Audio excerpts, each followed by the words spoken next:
Something feels odd here. Be on your guard.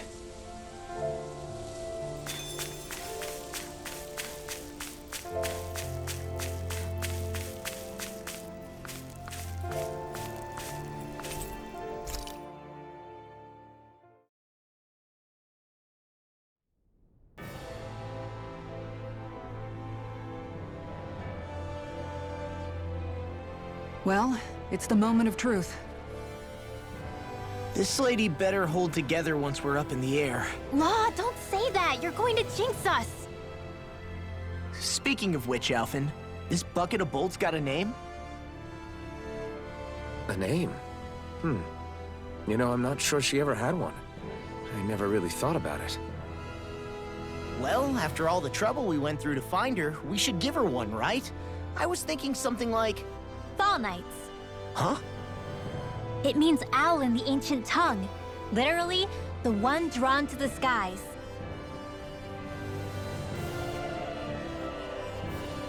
I like it. Sounds perfect for our little escapade.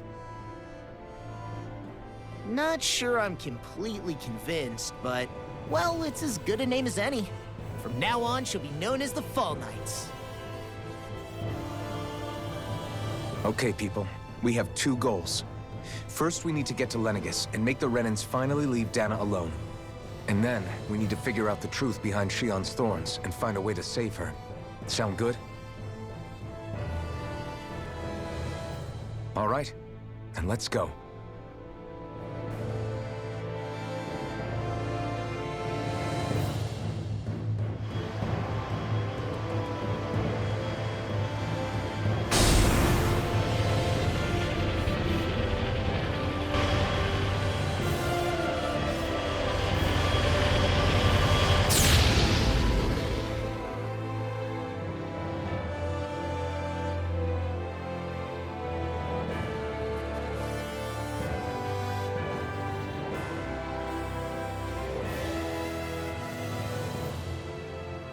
You know, I can still hardly believe it. Believe what? I mean, just look at it. The whole of existence, crammed inside a tiny frame. Now that you mention it, I guess you're right. It does look more like a painting than a living, breathing world. From up here, all the struggles we've been through feel so insignificant. Nothing like realizing how small you are to put everything into perspective. Kinda makes the differences between the Renans and the Danans feel pretty small too, huh? How much longer until we reach Lenegis? There are better ways to use your time than napping. We should take a moment to familiarize ourselves with the facilities on board before arrival. Good idea. The starship may end up serving as our base of operations once we're down there. Think you'll be all right with the controls? You mean the one set to automatic pilot? I dare say I'll manage. I'm basically just here to supervise. In that case, she's all yours. Everything okay, Shion? You seem a little different. Different?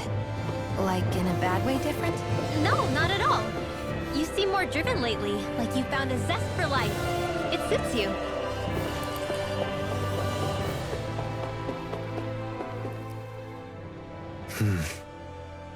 Is something wrong? No. I was merely thinking how it had been 7 years, that's all. You mean since you became a lord and left Lenegis? I guess even someone like you can get homesick, huh? I am as prone to sentimentality as any other. Tell me though, you too have a history with Lenegis. A traumatic one, no less. This trip will probably mean facing up to some difficult emotions. Doesn't that frighten you? Well, it is a place where I took the lives of countless people. I'd be lying if I said I hadn't thought about it. But I can't keep running forever. The past is what it is. There's no changing that. But the future's what we make it. I see. Dohalim? Forgive me. I was wrong to pry. We have more pressing matters to address. Come back and speak to me when you finish looking around the ship.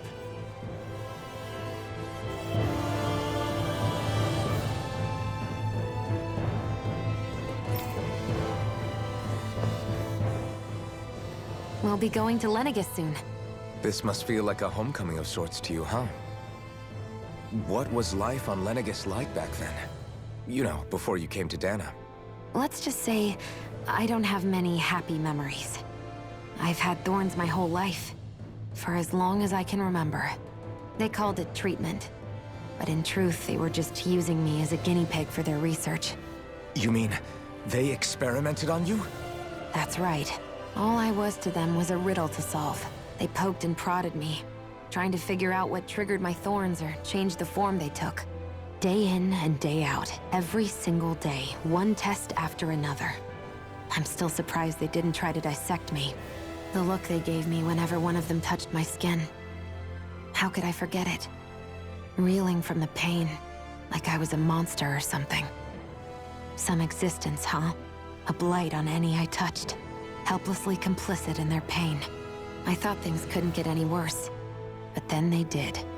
I started to have nightmares, visions of the coming apocalypse. Is it any wonder I lacked a cheery disposition? Unable to so much as touch another soul. Loneliness was my best friend. Sure, I survived, but with the knowledge that one day I'd be swallowed up by oblivion. And that's when it hit me. If I was going to die, then it should mean something. If I have to sacrifice myself to save the world, so be it. I'm sorry. I didn't mean to make you relive that. No, it's fine. I'm in a much better place now. You say it's your destiny to die so that others can live. But why not the other way around? Why shouldn't we be the ones dying to save you? Are you crazy? Why would you sacrifice your life for... That's exactly my point. Why should you have to give up your life just because you drew the short straw in the destiny stakes? How is that even right? It's that logic that's used to justify slavery, as if some of us were just meant to be sacrificed. This struggle was never about saving only ourselves. But that doesn't mean we have to give up our own lives to save everyone else's either. If we're doing this to protect people, if we're doing this to save the world from destruction, then that has to include saving each other as well. A world free of sacrifice. That's what you've been fighting for all along, isn't it? Not just me. We're in this together, remember? This fight is yours too, Xion. If we're going to win, everyone has to win. There can be no room for losers in this fight. Now I see it. The true nature of our struggle. A victory without losers. But that means that a Danon victory over Rena can't be the end. Do you think we can pull it off? You bet we can pull it off. We have to. It's the only hope we have of things ever changing. Yeah, you're right. No one's ever changed the future without aiming for the stars. We can do this. Together.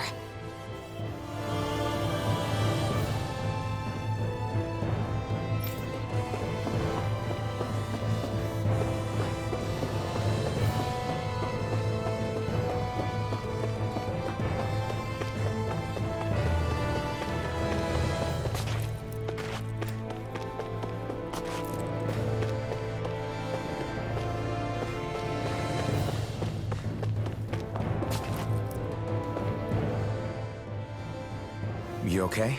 Feeling airsick? Actually, now that you mention it, not at all. These starships are a remarkably smooth ride, all things considered. Nothing like being at sea, thank goodness. Glad to hear it. That device there caught your eye, huh? I was just wondering what it is. It looks big enough to fit a person inside of it.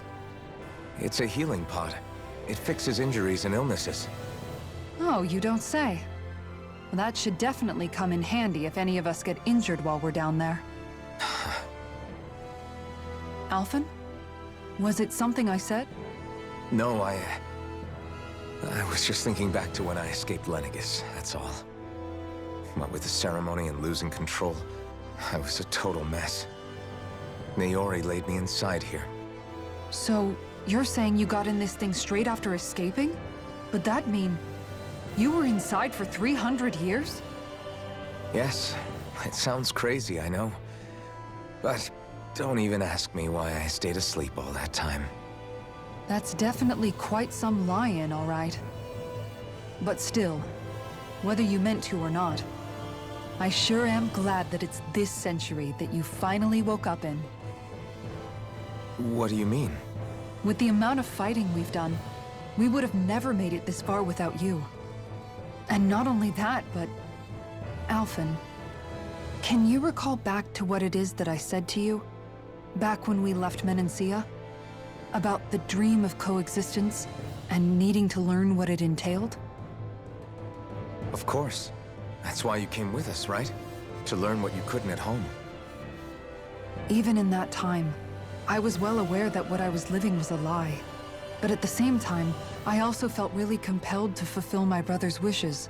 I'll always remember him fondly. But the coexistence we're fighting for isn't for him. It's for people now, and those still to come. The world's bigger than just Menancia. My dream is for all Danans, wherever they might be, to be free. If I've learned anything on this journey, it's that. And the one who brought me along was you, Alphen. I'll forever be grateful to you. Well, we're not out of this forest just yet. You should probably save your thanks. At least, until we've dealt with the Red Woman. I know. But whatever we find when we get down there, I'm through looking the other way. Kisara. Probably getting a little ahead of myself, huh? Let's take things one step at a time.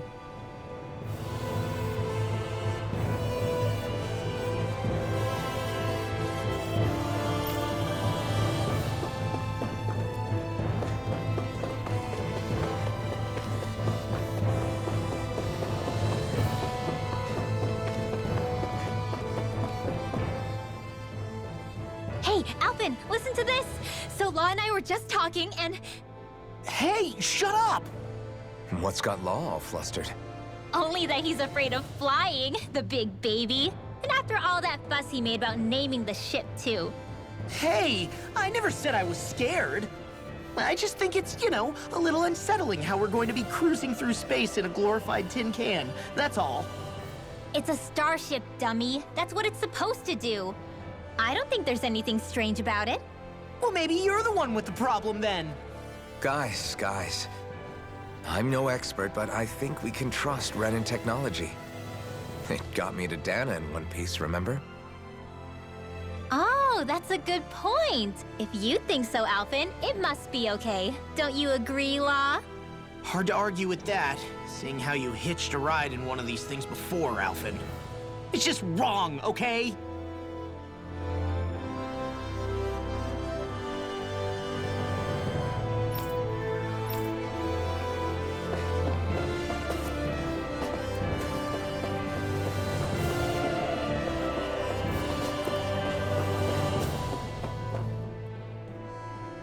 Is everyone about ready?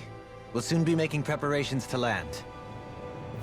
Before we do that, just what exactly should we expect when we get down there?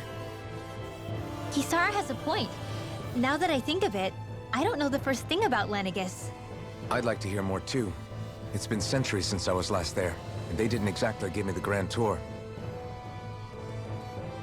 Very well.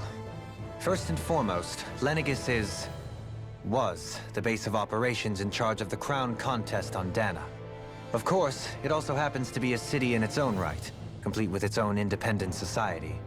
Its social structure is based on a strict hierarchy. Put simply, the strength of an individual's astral arts carries great weight. Enough to determine someone's social rank, you mean? But astral arts are innate, right? So people's positions are fixed at birth. They can be honed with the right training, and there are admittedly other factors at play. But yes, that's basically the gist. As a result, family lines that churn out lords and their contenders wield disproportionate influence, and those lineages are treated as nobility. Those capable of only weak astral arts are effectively an underclass, denied the right to descend to Dana even if they wanted to. Still, even the lowest rung on the Renin ladder is considered superior to being a Danan. Keep that in mind down there. Thanks for the warning. As a lord, Dohalim must have been pretty high up in the pecking order, right? What about you, Shion? Come on, you've seen her skill with astral arts. You really need to ask? Fair point. On arts alone, you're right. I'd have been sitting pretty. But you're forgetting my thorns. They weren't exactly an invitation to high society. Sorry. No, it's fine. It's refreshing to be around someone who says what they're thinking. Life's less complicated that way. Jeez, give backhanded compliments much? Wait a second. Are you? He is! Law's blushing! I am not! Of course, separating people into castes based on something arbitrary like arts is discrimination at its worst. As if such simplistic criteria could ever be a measure of someone's worth. So this red woman, are we expecting to find her on Lenegis? I would wager so. Lenegis is too deeply involved in all this to discard the possibility. Chances are she's also connected to the Rennis Alma being stolen from us in Pelegion.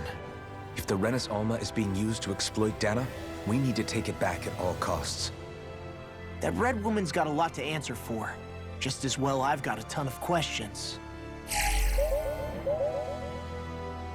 We're about to land. The descent could be a little bumpy, so brace yourselves. If there are clues about your thorns out there, Shion, we'll find them.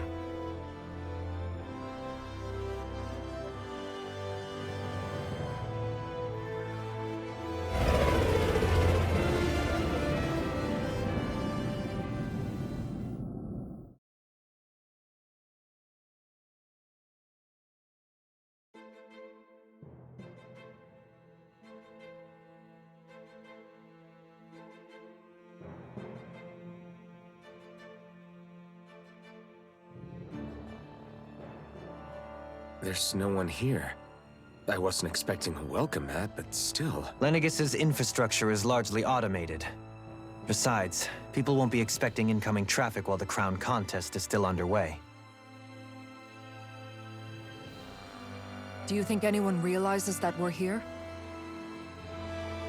We may not have received a royal welcome, but I doubt our entrance went unnoticed. Don't let your guard down. I really hope we don't have to fight anybody while we're here. So now what? We've come all this way on a hunch that this red woman is here, right? And if we're lucky, the Rennis Alma too. Any idea where we should start looking? There is an area of the city that is accessible only to the Sovereigns, known as the Forbidden Zone. That seems as good a place as any for us to start. Forbidden? What are they hiding? I don't know, hence my desire to find out. Fortunately, we just so happen to have a Sovereign in our midst. In any case, changing the shape of a huge structure such as Lenegis would have required an immense source of power. Then you think that source might have been the Rennis Alma? Precisely. Alphen said that he remembered the Rennis Alma being used in the spirit channeling ceremony 3 centuries ago. Whatever the ceremony's purpose, if preparations are underway for it to be held once more, then the Rennis Alma might be in the same place as last time, possibly together with the Red Woman. Hiding something of that worth in the residential quarters would only court trouble. In which case... It stands to reason we should be looking somewhere normally out of bounds. Is that it? Indeed. But it's been over 300 years since I was made a Sovereign. You can't seriously think I'll be able to waltz right into the place after all this time. There's only one way to find out. If there's even a chance you can get us in, I say we give it a shot. Shion's right. Who knows? We might even find a clue to her thorns while we're at it. All right. It's not like we're swimming in leads, so let's try to track down the Forbidden Zone.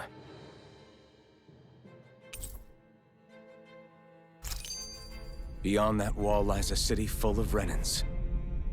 The capital city where Shion and Dohalim used to live, no less. Who knows what we'll find on the other side?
Thinking about what could be lurking out here is giving me the heebie-jeebies.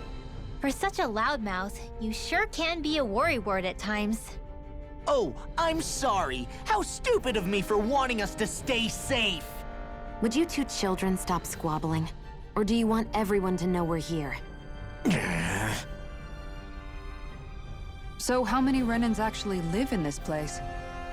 I couldn't tell you exactly, though not as many as you might expect. Machines and Zeugles take care of most of the city's basic functions. There's Zeugles out here too, huh? Sounds like we can't afford to let our guard down after all.